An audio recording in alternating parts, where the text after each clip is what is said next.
How's it going, everybody? My name is Philip, and today we're going to be reacting to what is wrong with football in Australia. Hopefully, it can get better with the Women's World Cup coming to Australia and New Zealand this summer, I believe. So, your winter. I'm going to try and watch some of it. I tend to not watch the women's games unless it's World Cup. There's really no reason to watch the women's games otherwise, honestly. At this point, I kind of just figure they're gonna win. That's what they really do, right? So it's just like there's no point in really watching it unless it's something that matters. So I'm curious as to what. I'm assuming this guy is Australian. He has a Socceroos scarf in the background and an Australian jersey, which I need to get one.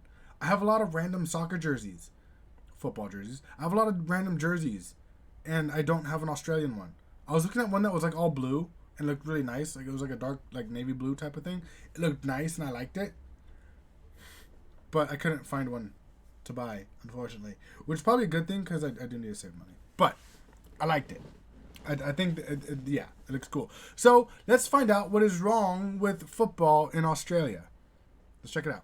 With the highest number of participants in the country, the world game continues to be stagnant and without vision from the footballing authorities. The 2013-2014 season was the real beginning of popularity within the A-League. However, after many...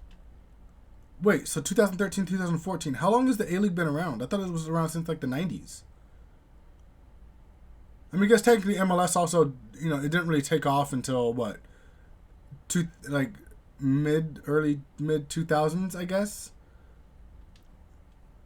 Like I didn't fully start watching MLS until 2006. So problems with the clueless FFA, lack of funding, and issues within the NPL, the numbers for the A-League have continued to drop.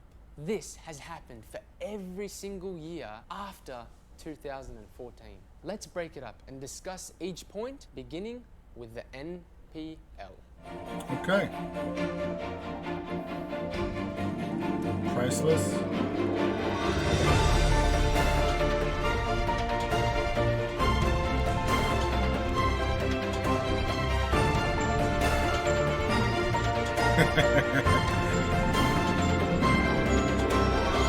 I do have to say, it kind of was weird not having Salah at the World Cup. Some clubs are charging $2,500 for registration fees, whereas the VFL are charging around $195 a season. I remember playing NPL in my juniors and I had to fork out $2K a year. Obviously, as a junior, for you to pay $2K is just too much. And your parents are the ones who pay. But for them even, it's too much. There needs to be plans for kids to achieve their dreams and play at the highest level possible.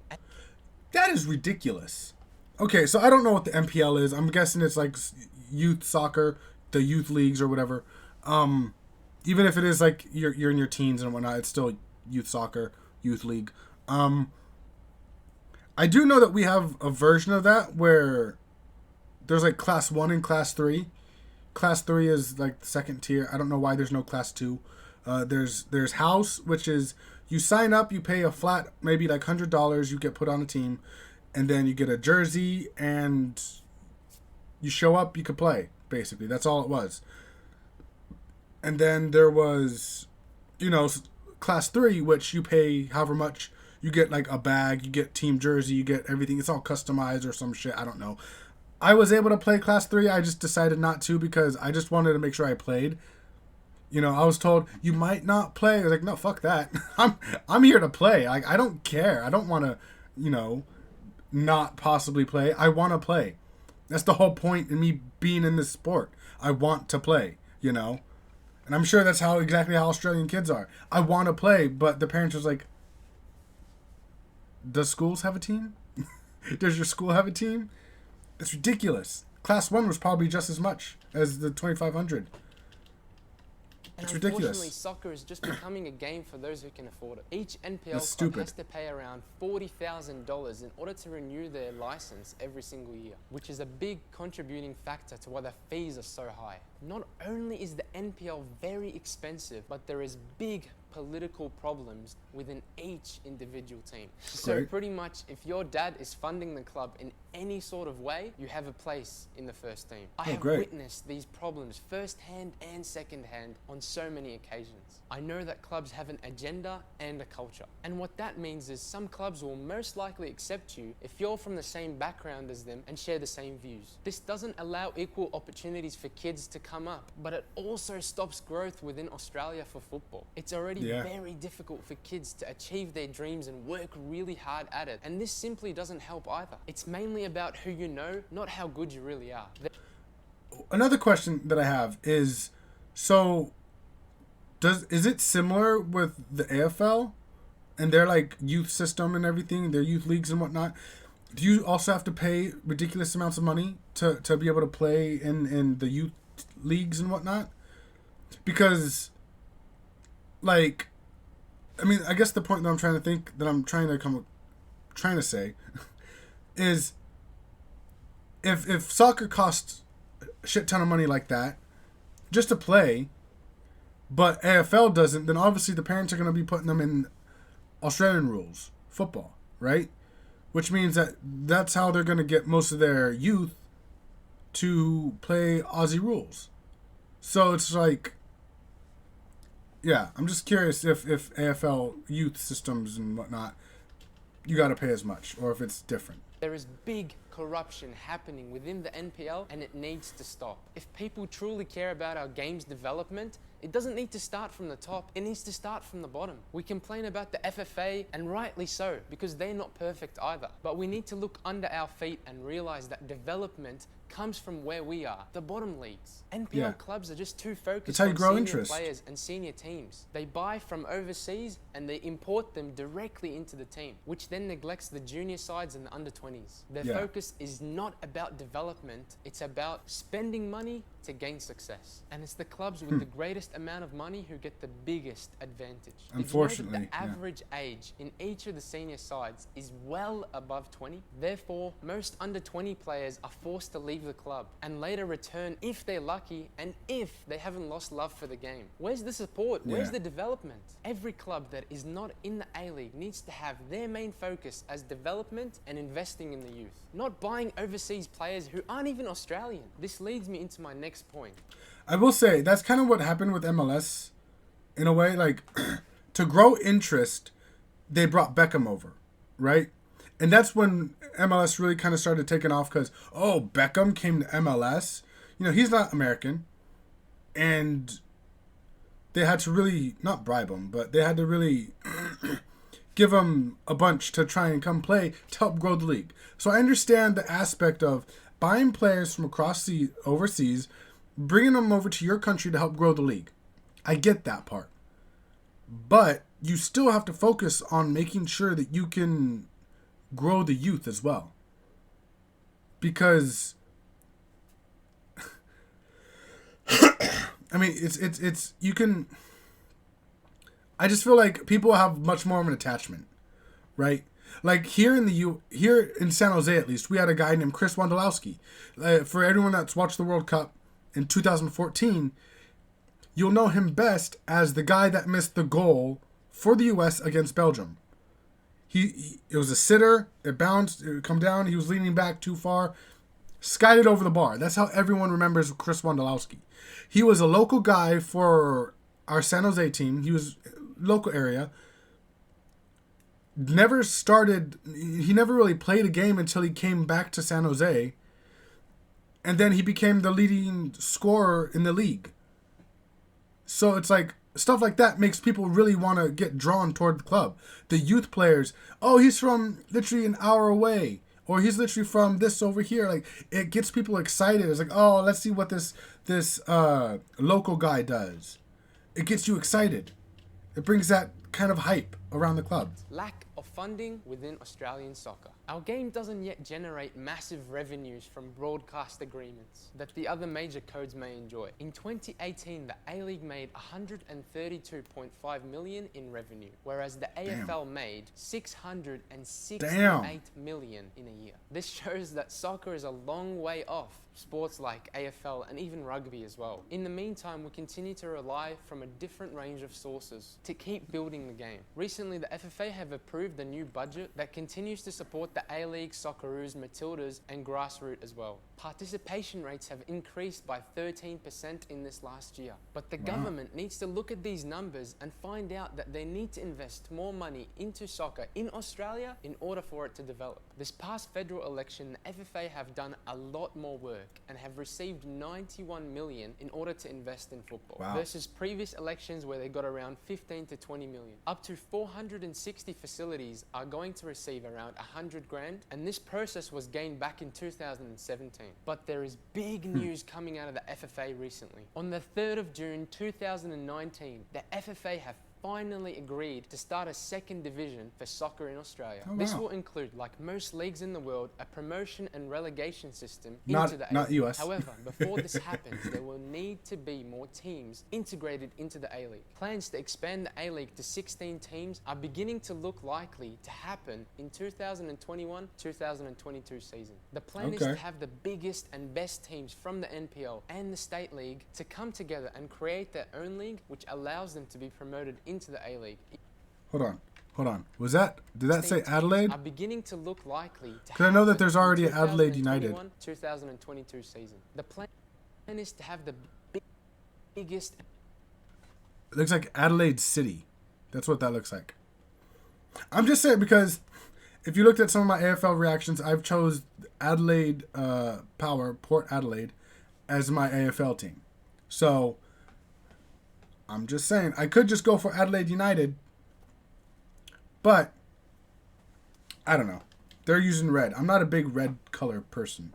I know that it kind of contradicts the claret back here with Aston Villa, but I mean, maybe I'll just choose Adelaide anyway. I don't know. And best teams from the NPL and the State League to come together and create their own league, which allows them to be promoted into the A-League if they're successful. It won't need to stop there though. The second tier division will also need to have its own relegation and promotion system as well. This will be a huge opportunity for youngsters to expose themselves on the big stage. But with the way NPL teams are being run at the moment, this could definitely be stunted because they're importing players from overseas. If the second tier definitely gets a green light, there must be some rules established around foreign players to set a cap of a maximum of 2 foreign players for each team to allow the youngsters to come up and be developed. This decision is still a long way away, but at least there's talks happening and there's plenty of questions needing to be asked about that second division. You may be asking, why are you focusing so much on the NPL? And I'll tell you, because that's where it needs to start. And with the changes being enforced by the FFA about a second division, this will hopefully open the eyes of second tier clubs to focus on their young players. If you've been watching soccer since 2015, you'd know that soccer has declined after the Socceroos won the Asian Cup. This is due to a lack of development, but also not having the right personnel in the places where decisions are made. This goes from coaches to players and all the way up to the board. Ange Postecoglou, for example, lacked development. He succeeded early on, but he became static after his success. We saw this with both Melbourne Victory and the Socceroos. We then brought in Brett Van Marwijk, I'm sorry if I butchered his name, for the World Cup and signed Graham Arnold at the exact same time to announce that after the World Cup, Graham Arnold will be taking over. Announcing the decision before the World Cup even started, you didn't even give Brett an opportunity to do anything. I actually reckon that during the World Cup under Brett, we played much better football than as of late with Ange Postecoglou, and now under Graham. This was 3 years ago. Okay. I was just wanting to see when this came out because he said they played much better under him. I was about to say, because this last World Cup was fantastic for Australia, I thought. I thought they did really good. For the last few years, we've struggled to replace players like Timmy Cahill. But the problem is, yeah, we that's get a the big ball down loss. the wings and cross it blindly to nobody. as if he was still in the squad. This is what I mean when I say we lack progression. Our managers are playing a style that nobody in the world even plays anymore. We keep selecting the same players and not allowing the youngsters to get an opportunity and develop. We need to start playing progressive football and adapting to the times that we live in. I want to briefly mention the media and the hate they sometimes have for our game. When it comes to soccer, they will find any minor detail and write about it all over the news and spread it in the media. One thing that I've heard, I don't ever hear anything about the A-League, except for this last year before the World Cup happened. I think it was before the World Cup happened. It might have been after. Anyways, there was a massive brawl on this. That it was a pitch invasion, I think, by a massive group of Australian supporters, where they threw some. I think they threw some at the goalie, and he threw it back. And people got so pissed that they invaded on the field and the game got abandoned. Other than that, I never hear a thing about Australian League, A-League. And that's kind of sucks. You know, even when I was getting into AFL, I looked into how can I watch Australian League, the A-League, here in the US. Now, seeing how the A-League is most likely going to play while I'm asleep. You know, it's going to be playing at 3 a.m. here or 5 a.m. here. I can't really watch it, especially with other teams. Like, I would love to watch some A-League. I've watched a couple of the games online, which is actually kind of cool because I watched a goals video and I saw there's a team that had a former San Jose Earthquake on their team. And I was like, oh, that's so cool. But yeah. It was very interesting to I enjoyed the game when I was watching it, but yeah. This happened back in 2015 when the media began a backlash by naming 198 banned A-League supporters, where the FFA and specifically David Gallop failed to defend the supporters, which led to a series of boycotts. Active support in Australia is a very controversial topic. They are labelled as hooligans and violent criminals by those who simply don't love our game. However, I believe that active support played a huge role in the development of our game. I'm not saying active supporters are perfect, and neither is the FFA, but we need club representatives and FFA representatives to come together with the fans and the active supporters in order to develop a new agreement regarding the active support. Ever since active supporters have declined recently, so has the A-League, and this was due to heavy restrictions by the authorities. Games haven't been the same, derbies haven't been as exciting. I know that things happened in the past that triggered both fans, active supporters, and FFA members, and rightly so, but let's come together and reach agreements in order to develop this game that we all love. In summary, it's concerning to see the path that we're going into. Our Australian soccer is too focused on fitness and strength, and tactically, we aren't the best, and technically, we aren't the best either. But that can all change. The aim is for Australia to be a country which fights on all competitions. And I hear you laugh when I say things like that, but our goal needs to be to develop young players such as Daniel Arzani, Aidan O'Neill, Awa Mabil, Daniel De Silva, Thomas Deng, Alex Gersbach. And if we aren't doing that, then what's the point? We have the potential to reach heights that we can't even imagine now, but we need to start taking practical steps to support our youngsters and give them the opportunity to develop and be who they want to be. Development will need to start from the bottom, from our grassroots, all the way up to the A-League. I hope one day that we watch this video and say, we've come a long way, not the other way around. We are taking steps into the right direction, but they are baby steps. Ideally, we want things to change and unfold overnight, but change just doesn't happen overnight. Otherwise, this will be a dream that we'll never achieve and too far from our reach. If you like this video, thumbs up, subscribe, share, turn on notifications so you know when a new video comes out. I know this was a long video and it was a heavy video, but it had to be said. This was Football Oasis, and we'll see you next week. Okay, so like I said, I kind of partially agree with them that it starts at the bottom. Like, you got to grow that interest first, right? And once there's that interest, then you can start growing everything else. I do think that something that the Earthquakes have finally started doing is growing the youth system, but it's taken. So we came back in the league in 2008. So it's been well over a decade since we finally started focusing on our youth. And like I said, it is important to have a good core of young players. And you need to also have coaches that are not afraid to play the young players because there's no way that they can grow without that confidence from their manager. You can't just throw in a 16-year-old and be like, I just need someone in there, and him just like, oh, okay, I'm only playing because this guy got hurt, or like, if you don't have confidence in your players, it doesn't help. And if your system isn't that good, and the thing is, like, I'm talking as if I know what I'm talking about. I have an idea of what I think should work, but I don't fully know. And I don't know. Hopefully, this Women's World Cup. I know it's not the Men's World Cup, but I'm hoping that this Women's World Cup will definitely kind of help give a boost to the game down there in Australia. I don't know how the infrastructure is down there. I don't know if there's another video somewhere that I could watch on the Australian League, the A-League's infrastructure, or like what's going on. With promotion relegation, I think for that, I know at least here in the U.S., I think partially the main reason we don't have promotion relegation is because our second division isn't prepared for that specifically. So I think that if you're going to do promotion relegation for the A-League, you kind of need to prepare the lower leagues for such a thing. And the reason I say that is because here in the U.S., a lot of our second division teams that have been doing pretty decent, in the last couple of years, like, for example, the teams that all make the playoffs, they, like, for example, the Oakland Roots, they're playing in a 5,000-seat stadium. So if they get promoted, they're still playing in a 5,000-seat stadium, which they're borrowing from a community college. So it's like, you need to make sure that there's a... It's not... Construction's not the word. There needs to be a good foundation to build off of when you're creating promotion relegation, that it's not going to work here in the U.S. until that happens, right?